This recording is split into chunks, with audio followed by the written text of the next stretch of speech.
नमस्कार दोस्तों, मैं अमित कुमार आप लोगों का तहे दिल से स्वागत करता हूं। और ये जो आप देख रहे हैं, जी हाँ, ये हमारी प्यारी नीलू है।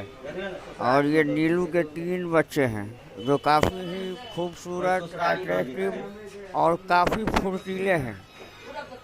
और आप देख रहे हैं कि माँ के साथ वो कितना मदमस्त होकर खेलने में मस्त है। और ये नीलू बिल्ली बहुत ही प्यारी बिल्ली है। और इनके बच्चे जो है वो देख रहे हैं, इन लोगों का कलर जो है बच्चे का बहुत ही बढ़िया कलर है। तीनों बच्चा पूरी तरीके से स्वस्थ है। जी हाँ, देखिए कितना सुंदर कलर है।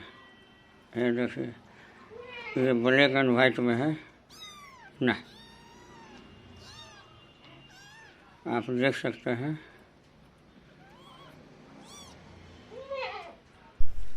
आखिरकार माँ भी ठीक है और बच्चे भी सही सलामत है।